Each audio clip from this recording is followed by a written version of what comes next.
গতকাল রাত থেকে কালবৈশাখী ঝড় শুরু হয়েছে। সারা রাত ঘুম হয়নি বললেই চলে, খুব টেনশনে ছিলাম। সবচেয়ে বড় টেনশনে ছিল ছোট ভাই, কারণ আমি তো অনেকদিন অসুস্থ ছিলাম, বাগানে আসতেই পারিনি, এগুলো কোনো যত্ন দিয়ে কিছু করতে পারিনি। এগুলো যা করার সব ছোট ভাই করছে। এখন মায়াটাও বেশি, টেনশনটাও বেশি।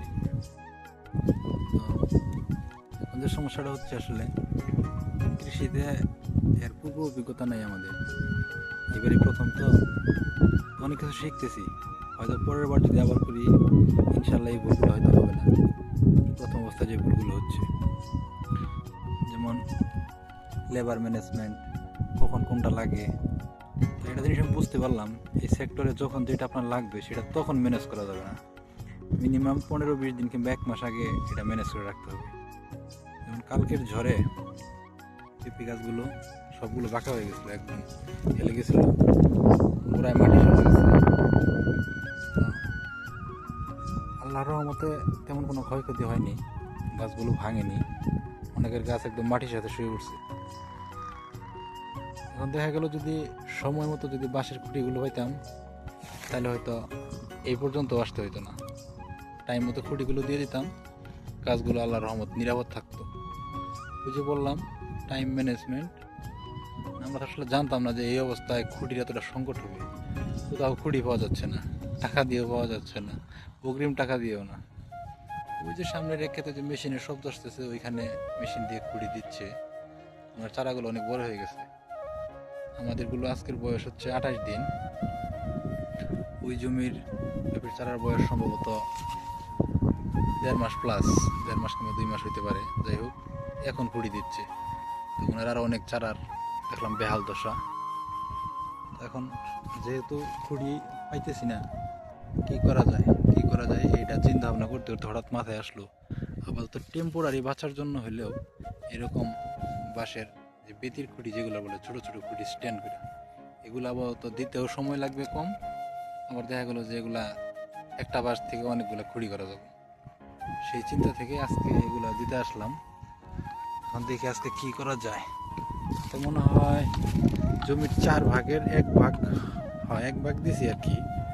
5 জনে কাজ করতেছি, 5 জনে কাজ করে 4 ভাগের 1 ভাগ দিছি। আজকে আবার আসলে যে বলে কি, কপালে না থাকলে যা হয়।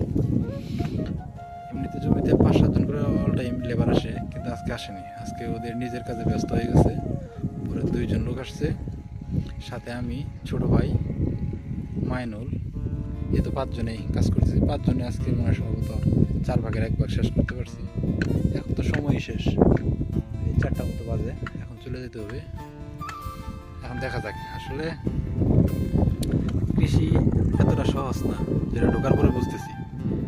অনেক টেনশন, অনেক টেনশন।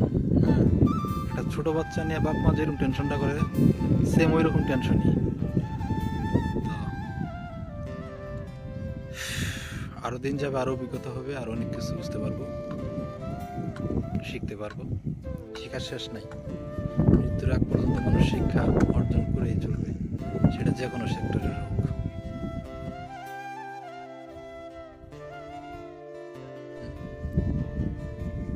চারদিকে কিরম অন্ধকার অন্ধকার, সেই জন্য তো ক্যামেরা ক্লিয়ার আসতেছে না। একটু জুম করে দেখ।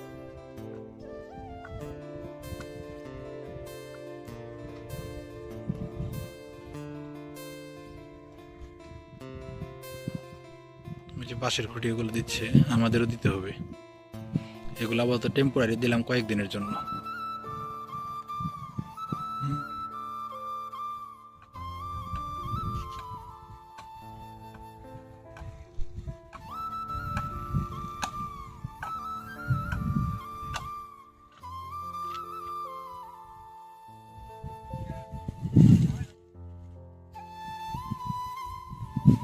মাইনুল খুঁটি বানাচ্ছে,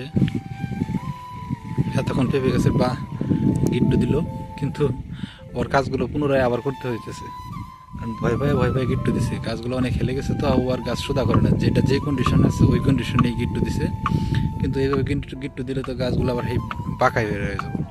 তো বাঁকা হয়ে গেলে সমস্যা, বাঁকা হয়ে গেলে গাছের লাইফ টাইম কমে যায়। তো সেই জন্য আবার পুনরায় ওগুলো আবার খুব কাছে কাছে ক্লোজ করে গিট্টু দেওয়া হচ্ছে। সেজন্য ওকে এখন অন্য কাজ দেওয়া হয়েছে, তুমি বাঁশ ফাটাও। ওইদিকে ওরা খড়ি দিচ্ছে আর গিট্টু দিচ্ছে। আমার এই যে মাজার সমস্যা, তো যে কারণে আসলে উপর নিচ হওয়াটা সমস্যা, সেজন্য আমি সারা ক্ষেত্রে এই খুঁটিগুলো ছড়িয়ে ছড়িয়ে দিলাম হেঁটে হেঁটে, আবার কিছু পুঁতেও দিলাম, বাদ বাকি ওরা করতেছে।